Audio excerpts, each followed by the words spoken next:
come back and shake me. That voice, that Irish lilt, that smile that could light up a stage and hush a restless room. Clodagh Rodgers wasn't just a singer, she was a feeling. Today, that feeling becomes a memory.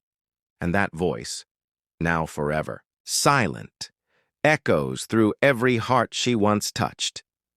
Clodagh Rodgers, the beloved Northern Irish icon who rose from the quiet streets of Warrenpoint to the dazzling lights of Eurovision and beyond, passed away on April 18th, 2025, at the age of 78. Her son, Sam Sorby, confirmed the heartbreaking news, sharing, "With a heavy heart, my dear beautiful mum Clodagh has sadly passed away after battling an illness for the last 3 years. She passed away peacefully surrounded by her family in Cobham, and just like that, the world lost one of its most radiant voices." Clodagh Marie Rodgers was born on March 5, 1947, in Warrenpoint, County Down.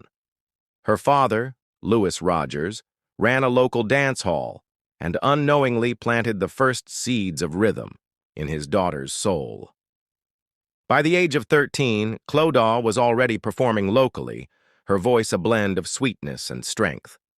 At 15, she landed her first appearance on the BBC's The Adam Faith Show. Audiences were stunned, not just by her sound, but by the confidence she carried, even at such a young age. In 1962, she signed with Decca Records, and while her early singles didn't climb the charts, the industry took notice. Producers saw what her hometown already knew. Clodagh was different. It wasn't until the late 1960s that Clodagh's star truly began to shine. Creative partnership with American songwriter Kenny Young changed everything. Their first major hit, Come Back and Shake Me, was electric. Released in 1969, it rocketed to number 3 on the UK singles chart and made Clodagh a household name overnight. Her follow-up single, Goodnight Midnight, proved it was no fluke. She was the top-selling female singles artist in the UK that year. She brought joy wherever she went. Television screens, radio waves, magazine covers. At the height of her fame, she insured her voice for £1 million. A move that captured headlines and reminded the world just how precious her gift was. For fans, Clodagh wasn't just a celebrity. She was a friend. Her songs played at weddings, family barbecues, teenage heartbreaks, and car rides across Ireland and Britain. To her audience, Clodagh belonged to them. In a time before streaming, her vinyls spun in small-town parlors and dance halls. And that's why her loss hits harder, because when she sang, you didn't just hear her, you felt her. Then came Eurovision 1971. Clodagh was chosen to represent the United Kingdom, performing Jack in the Box in Dublin.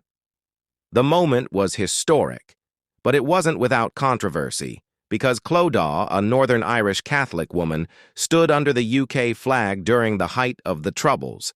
She received death threats from the IRA, and yet she took the stage with her signature poise. Her performance was dazzling, her vocals flawless. The UK placed 4th that year, but Clodagh, she walked away with more than applause. She walked away a symbol of grace under fire.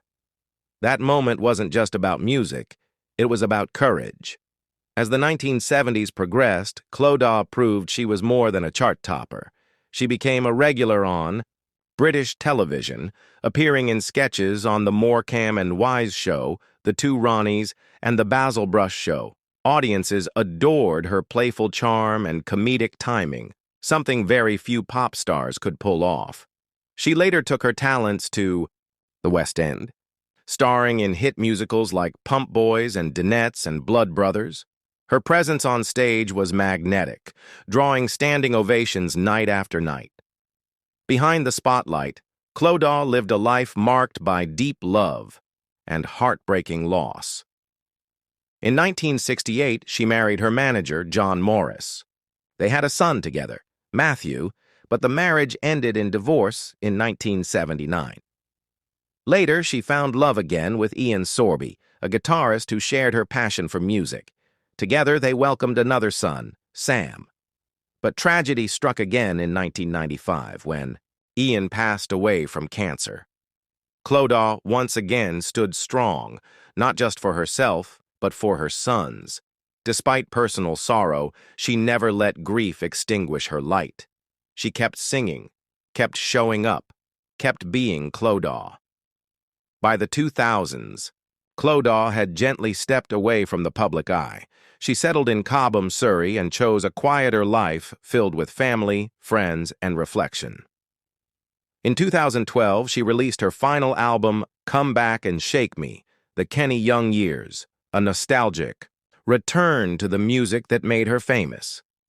It was a beautiful closing chapter, one that reminded the world that her voice, though aged, still held that same sparkle. Though she no longer performed, she remained a beloved figure, especially in Ireland and among Eurovision fans worldwide. When the news of her passing broke, fans flooded social media with tributes. Footage of her performances went viral once more, proving that timeless voices never truly fade. Broadcaster Mike Reed called her a bright spark in a turbulent era.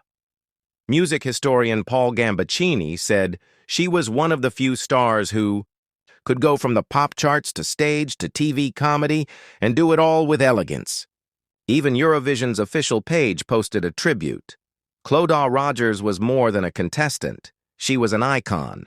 Clodagh Rodgers wasn't just a chart-topping singer or a Eurovision icon. She was a trailblazer, a woman who defied expectations, stepped into controversial arenas, and emerged with dignity intact. In an era when the entertainment industry was dominated by men, Clodagh carved out her own lane. She didn't just follow the rules, she rewrote them. She was among the first Northern Irish women to gain consistent success in British mainstream media. For many Irish girls growing up in the 70s, she was the first time they saw someone like them on TV, in sequins, smiling, singing, belonging. She gave a generation permission to dream louder. Her performance at Eurovision during the Troubles wasn't just a song contest, it was a political moment. Without saying a word, she stood as a symbol of unity and defiance, choosing music over fear. And she paid the price. The IRA threats were real, but Clodagh didn't back down. She told a friend later, "If I let them silence me, then what's the point of having a voice?"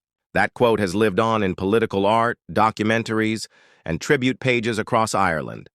Because she wasn't just a singer, she was a statement. Clodagh never flaunted her charity work, but those close to her knew. She quietly supported cancer. Awareness campaigns, performed at charity balls, and often donated to music education causes across the UK and Ireland. She even helped fund musical instruments for a school in County Down. They never knew the donor was her, until the headmaster received a signed note. "Every child deserves to make a little noise. With love, Clodagh." That's who she was, quietly giving, loudly loving. In the final years of her life, Clodagh lived in Cobham, surrounded by family, memories, and the music she loved. Her illness, while challenging, never took away her spirit. She continued to sing softly around the house, songs from her childhood, old Eurovision melodies, Irish lullabies. Her son, Sam, shared that in her final weeks. Mum would hum even when she couldn't talk. She let the music do the speaking. She passed away peacefully, on her own terms, with her family holding her hands, her favorite records playing in the background. The last song she heard? Goodnight Midnight. Almost as if she wrote the final scene herself. On a quiet morning in Surrey, mourners gathered for a private but powerful funeral ceremony. It wasn't grand, but it was deeply personal. At the entrance, a slideshow played. Her iconic moments, Eurovision clips, West End bows, Top of the Pops performances, and candid family photos. The air was filled with music, her own voice carrying through the chapel.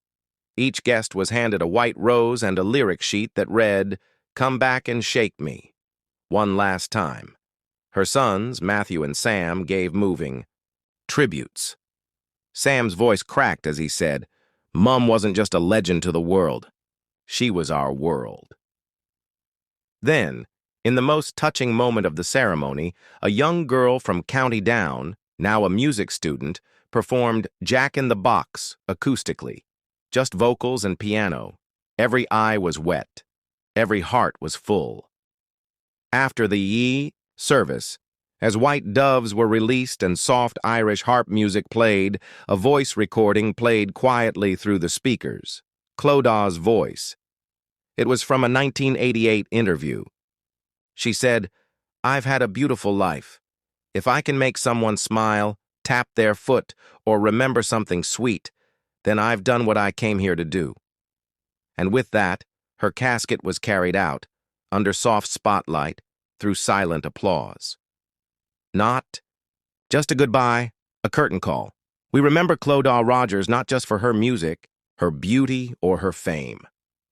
We remember her for her courage, her grace, her humor, and her humility, for being a single mother who never gave up, for standing tall in the face of threats, for choosing kindness in a world that often chooses cruelty. She didn't chase headlines. She chased harmony. She didn't scream to be heard. She sang. And oh, how we listened. So now it's our turn. If her voice ever made you smile, if her courage ever gave you hope, if her songs ever danced through your speakers on a sunny afternoon, share her. Remember her. Speak her name. Sing her lyrics. Because when legends leave, it's up to us to make sure their songs never fade. Good night, Clodagh. You shook the world. Now rest.